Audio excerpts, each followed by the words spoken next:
You're listening to the audio production of Cruel and Usual Punishment by Nonie Darwish, published by Thomas Nelson and read by Carol Jacobanis.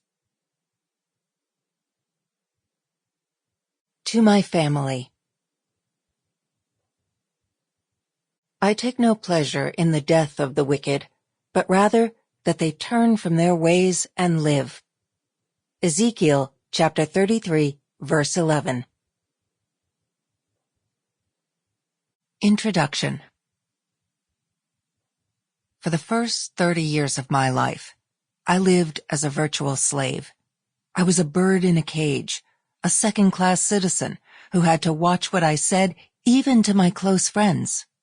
Under Islamic law, I had to live in a gender-segregated environment and always be aware that the legal and social penalty for sin could end my life.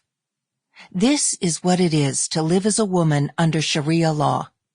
Sharia, the body of Islamic law, is different from law in the West because it deals with all aspects of day-to-day life, including politics, economics, banking, business law, contract law, marriage, divorce, child-rearing and custody, sexuality, sin, crime, and social issues. Among other things, it allows a woman seen without a headdress to be flogged, punishes rape victims, and calls for beheading for adultery. I never questioned or challenged it or dared to even think about its validity. During my years in Egypt, the vast majority of Muslim women lived in cramped apartments or unhealthy little mud huts, spending their entire lives working hard under the severe Egyptian sun. Yet they rarely complained or made an effort to change their circumstances. Whatever came their way, no matter how hard or unjust, they viewed it as God's will. They struggled, coped, adapted, and bent their lives, denying their most basic human needs to suit Sharia's cruel misogyny. Most women got used to their cages, but even the most opulent palace can still have bars.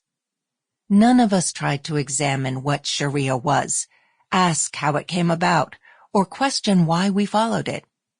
This is Allah's law, we were told. Doubting any word from the Quran, Islam's holy book, or Muhammad, the founder of Islam, is haram, a sin. And we all knew what awaited those who questioned Allah's law: death. Now that this life is behind me, I feel it is very important to share my... Sample complete. Ready to continue?